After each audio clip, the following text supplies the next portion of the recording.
চাৰিদিনীয়া কাৰ্যসূচীৰে আমাৰ অভয়াপুৰী ধৰ্মপুৰত হৈছিলে ৰাস মহোৎসৱ আৰু এয়া হৈছে আমাৰ ধৰ্মপুৰত অৱস্থিত ৰাস মন্দিৰ।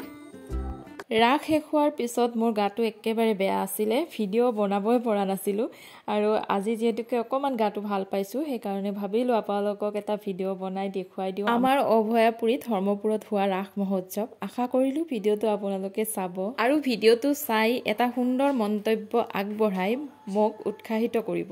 আপোনালোকে যেতিয়া ভিডিঅ' এটা চাই সুন্দৰকৈ এটা মন্তব্য আগবঢ়ায় তেতিয়া মনটো বহুত বেছি ভাল লাগে আৰু তেতিয়া আৰু বেছিকৈ ভিডিঅ' বনোৱাৰ আগ্ৰহ এটা মনত জাগি উঠে।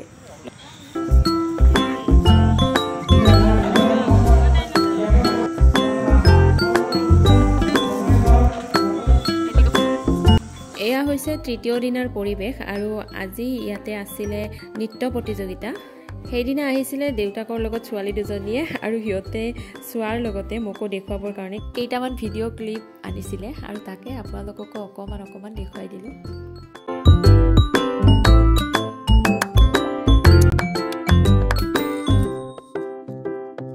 ৰাসৰ একেবাৰে শেষৰ দিনা মানে চতুৰ্থ দিনাখন আহিছিল ভৃগু কাশ্যপ আৰু সেইদিনাখন ফাংচন চাবলৈ ময়ো আহিছিলোঁ। তেখেতে মঞ্চত উঠাৰ আগতে আমাৰ ২-৩জন স্থানীয় শিল্পীয়ে গান গালে।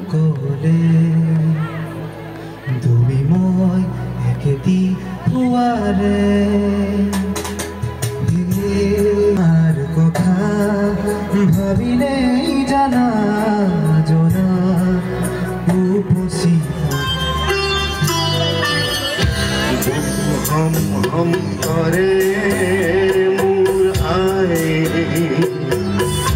मूर निद्रा हरे मूर आए धीरे धीरे अकाल ईमान लागी तुम्हार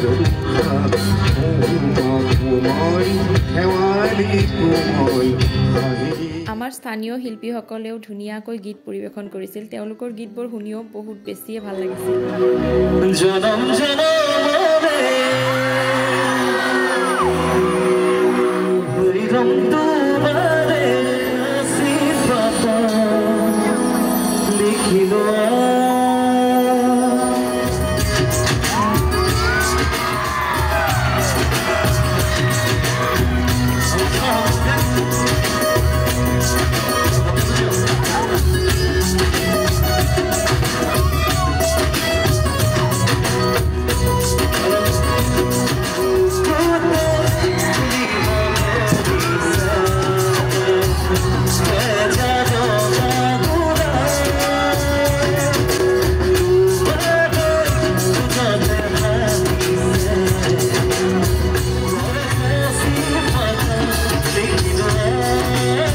ফাংচন চাবলৈ মানুহ একদম হিলদল ভাঙি আহিছে। চাওকচোন কিমান বেছি মানুহ হৈছিলে সিদিনাখন। ভৃগু কাশ্যপ মঞ্চত গীত পৰিৱেশন কৰোঁতে প্ৰায় ১১টা বাজিয়ে গৈছিল, তথাপিও মানুহবোৰে কিমান আগ্ৰহেৰে তেওঁলৈ বাট চাই আছিলে। গতিকে আপোনালোককো আমাৰ অভয়াপুৰী ধৰ্মপুৰত হোৱা ৰাস মহোৎসৱৰ অকণমান দেখুৱাই দিলোঁ।